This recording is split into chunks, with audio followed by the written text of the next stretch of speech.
explicar?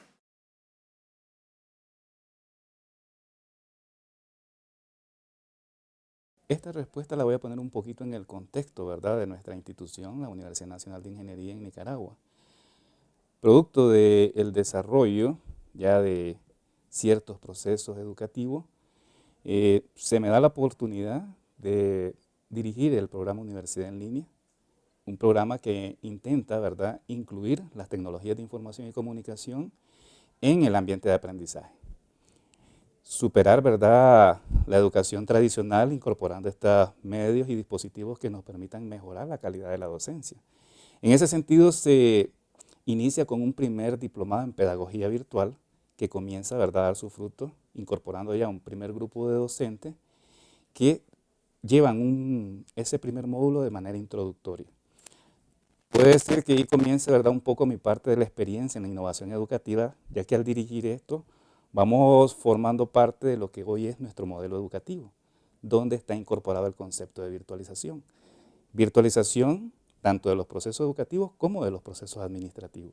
En ese sentido, la investigación educativa que he venido desarrollando sobre la base de la experiencia de cómo es nuestro docente, cómo se ha comportado, una de las primeras cosas que tienen que saber es que muchos de nuestros docentes tienen una formación tecnócrata, de ingeniero. Nos hace falta el aspecto pedagógico y didáctico. Muchas veces hemos sido solo transmisores de conocimiento. Hasta el 2004 y un poco antes se vinieron construyendo los referentes del enfoque socioconstructivista, que también se incorpora a la innovación educativa, ya que nuestra práctica un poco cognitivista nos dejaba a la saga, muy relegados. Y en ese sentido, la Dirección de Desarrollo Educativo, donde fue una de las áreas en las que también trabajé como asesor académico, me agradó porque ahí conocí toda la institución. Los 11 programas de ingeniería y arquitectura que tiene nuestra institución me permitieron ver la panorámica global y estuve al frente del programa de gestión académica, el cual se involucraba directamente en la parte operativa, o sea, tenía que trabajar con los 33 jefes de departamentos docentes en los que se lleva a cabo, ¿verdad?, el desarrollo de las asignaturas. En ese sentido, ahí comienza más a fortalecerse mi formación y en la parte de la investigación educativa, a tal grado, ¿verdad?, que he venido siendo yo un crítico muy fuerte del actual modelo que tenemos y por eso me han incorporado, ¿verdad?, en algunos procesos. De paso, estamos aquí también dando nuestras experiencias aquí en el entorno del Congreso y quisiera decir, ¿verdad?, que en esos elementos críticos, pues, mi jefa, la vicerrectora, le ha parecido bien todo el aporte que venimos dando desde lo que es la universidad en línea y quisiéramos un poco más. Y yo le decía, en ese querer un poco más, ya tenemos nuestro modelo educativo que se aprobó en el 2008 y ese documento, que es un elemento filosófico, pues muy pocos de nuestros docentes lo interiorizan. Una de las primeras cosas que me lleva a estar investigando, viendo qué se puede hacer, qué medios y mecanismos tenemos para poder mejorar el quehacer educativo en el aula de clase. Algunos elementos son muy comunes a todas nuestras universidades latinoamericanas. Ser muy conformista, muy pasivo. Quisiéramos que nuestro estudiante mejore, pero el modelo que le presentamos nosotros como docentes es ese, un modelo muy conformista. Por eso les mencionaba un poquito la ley del mínimo esfuerzo, que nos quedamos ahí y entonces cuando yo he llevado un poco del conocimiento de lo que es la virtualización, la universidad en línea, pues me dicen, sí, es bonito, me dicen, pero aquí, Toribio, ni siquiera tenemos tecnología para conectarnos a internet. Hay una palabrita, Leo, que yo quiero mencionarle a nuestras autoridades, le digo, y está escrita en muchos documentos, gestión. Si la busco de la manera más sencilla, sin necesidad de buscar una enciclopedia, Leo, gestión es, hagamos que las cosas ocurran. Salgamos de esa ley del mínimo esfuerzo, Leo. La uni en línea, cuando me la encargaron a mí en el 2005, solo me dieron una persona, mi escritorio y una computadora. Comencé con un computador de apenas 18 GB en RAM, 512 kilobytes de memoria. Hoy tenemos, ¿verdad?, como parte de la innovación educativa, 2 servidores de alta capacidad, donde inclusive uno de esos servidores sirve con el convenio de colaboración entre el CEFIE y el CIFIU, la UNE de Nicaragua, y el conocimiento que estamos incorporando nosotros como innovación educativa. En ese sentido, ¿verdad? En esta trayectoria de trabajo, pues, del primer diplomado que tuvimos en pedagogía virtual, que fue un profesor que era chileno, ubicado en España, en Alcalá de Henares, y dijimos, está bien, conocemos la realidad del mundo hacia afuera, ahora con esa experiencia construyamos lo nuestro. Y con el equipo de docentes, ingenieros que tengo, desarrollamos nuestro propio diplomado, un diplomado en entornos de aprendizaje en línea, el cual, ¿verdad?, se ha venido mejorando. Ya tenemos, vamos a comenzar la tercera edición, donde, claro, ¿qué nos hemos dado cuenta? Uno, la cultura del uso de la tecnología. La ocupamos para cualquier cosa, menos para aprender. Y en ese sentido tenemos que mejorar la innovación educativa. Tenemos en nuestro país, lo veo cotidianamente en lo que yo viajo en el transporte colectivo, cómo abusamos del uso de la tecnología, a veces para decir nada, y teniendo un gran potencial. En ese sentido también hay otros elementos de la innovación educativa que queremos incorporar. La televisión, que no es nada educativa en nuestro país. Es un elemento adictivo, ahí pasa el niño. Muchas veces la familia o el padre de familia, por no estar viendo al niño, le enciende la televisión, viendo muñequitos que muchas veces trastornan su mente. Y en vez de darle un aprendizaje, más bien lo desvía de una formación o de una educación desde el hogar. ¿Qué otro elemento hemos venido incorporando a esta investigación educativa? ¿Cómo modelamos nosotros en el aula de clase nuestros comportamientos? Yo le pregunto a los docentes cuando doy el módulo de psicopedagogía y didáctica en nuestro diplomado, ¿por qué nos enseñaron a multiplicar? ¿Qué sentido tiene? Recibimos mucha teoría, pero nunca la llevamos a la práctica. Entonces es importante que lo que se da en el aula de clase, el estudiante, hay que ser más que mero transmisor del conocimiento y que construya, hay que retar la mente de nuestros jóvenes. Hoy por hoy, nuestros jóvenes son conocidos como los nativos de la tecnología. Ya ellos nacieron con la tecnología, nosotros no.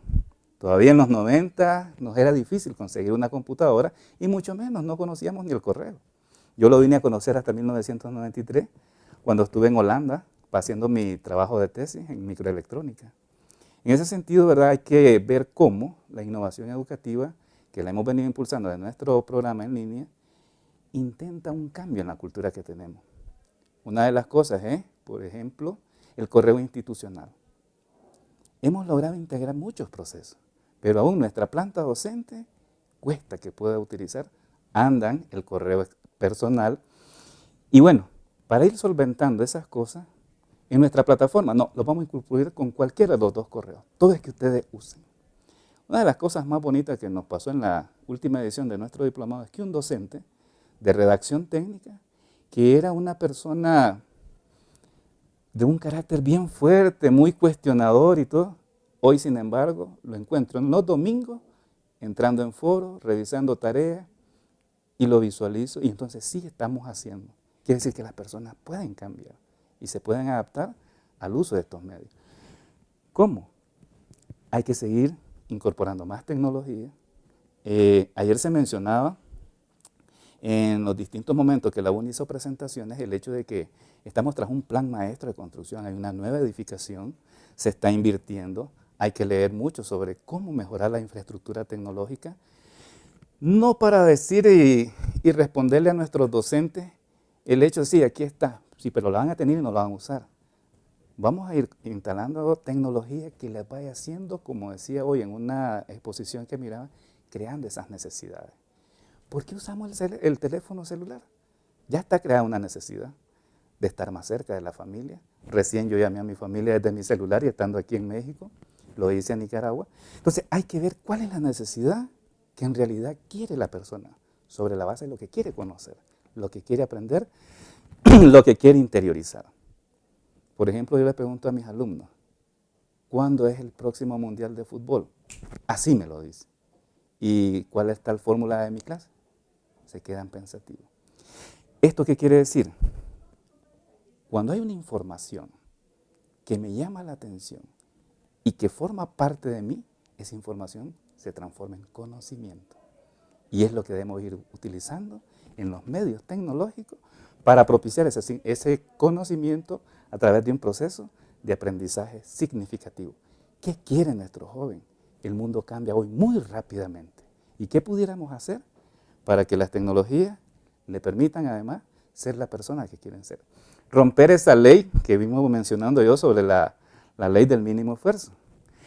Y ahí quiero mencionar, ¿verdad?, que yo digo ley del mínimo esfuerzo porque quiero quitar un elemento que las personas dicen, yo me sacrifico para que hagan tal cosa.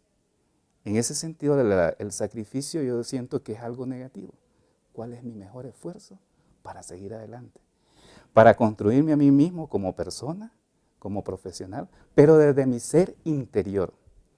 Nunca cambiemos a otro si yo no cambio.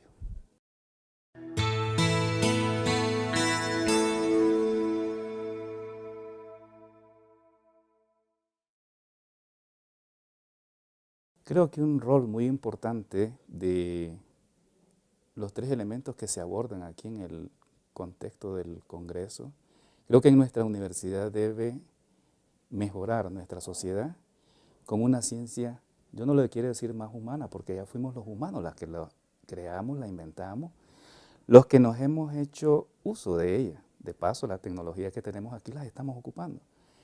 Pero más bien pienso que la innovación educativa debe transformar un poco, uno, generando un apostolado real en aquel que quiera ser un docente, un formador de personas. Porque la educación siento yo que es un proceso que libera al ser humano, lo libera de la ignorancia, lo libera de muchas cosas negativas que tenemos. Y en ese sentido la innovación educativa debe mejorar la educación también, como un proceso que deje de ser cuestionador, castigador, de menosprecio a la persona. Porque una de las cosas que yo le mencionaba a mi jefa, la vicerrectora académica, Ana Ulmos, es ¿por qué hemos limitado a nuestro estudiante en un reglamento de régimen académico que dice el estudiante aprueba con la nota mínima de un número? Que es cualquiera, 60, 70, sí. Pero ese número me dice si mi estudiante aprende algo, no me lo dice. La otra cosa que debe mejorar la innovación educativa en el caso de Nicaragua y que espero pueda ser de ejemplo para otras universidades o instituciones educativas es cambiar de mentalidad en términos de si a un hospital yo voy porque estoy enfermo, ¿por qué voy a una casa de estudio? Porque quiero aprender. Y le negamos el derecho a muchos porque los docentes nos hemos acostumbrado en un modelo tradicional de estar sacando el cuadro de honor. El cuadro de honor siempre, ¿quiénes son los mejores alumnos? Cuando en realidad debo preocuparme como docente y en mi apostolado en la docencia, por los que tienen dificultades para aprender. Ahí es donde debe incidir la ciencia y la tecnología. El que tiene las dificultades para aprender. ¿Cómo hago esto yo? Hay que seguir trabajando con quienes en realidad sientan amor al trabajo docente. Si eso no existe, le he enseñado a mi estudiante a odiar el trabajo. Y muchas veces hasta como padre de familia. Cuando menosprecio y le digo, anda a buscar qué hacer, no estás estudiando. Y entonces le hago sentir a mi hijo o al estudiante que el estudio es algo que no tiene que ver con relación a la vida y el trabajo. No, también estudiar es un proceso de aprendizaje, tal vez el más complejo, porque es el que debe dejar las pistas apropiadas en nuestro cerebro para que nos diga cuál es el norte, cuál es mi visión y la visión que tengo para construir mi vida. No puedo construir la sociedad si mi vida está en decadencia, si mi vida no se transforma. Y ahí es donde creo que la innovación educativa, junto a la investigación educativa, han de ser dos procesos que apuntalan bien los cimientos para la mejora del conocimiento de las nuevas sociedades, de las nuevas generaciones.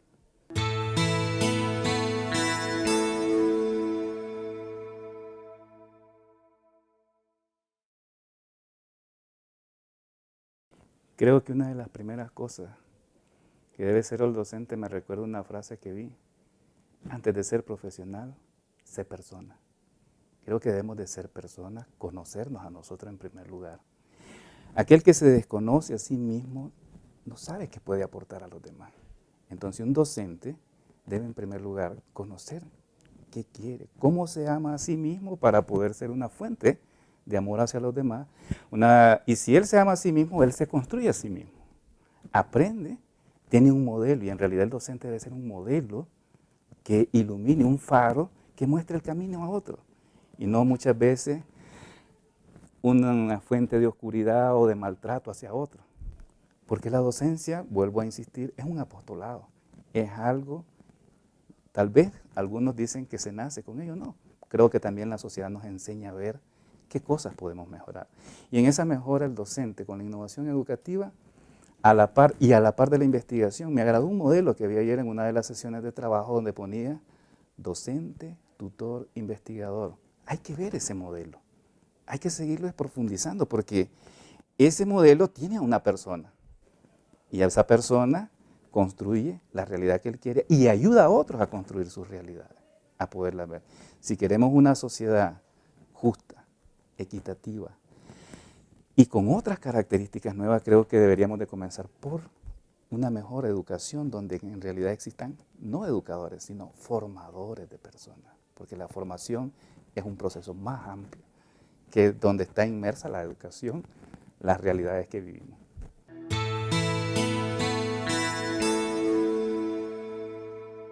Creo que la reflexión que quiero hacer en estos momentos es, recién le decía al profesor Carlos Zavala, qué bueno que ya nos estamos viendo como Latinoamérica.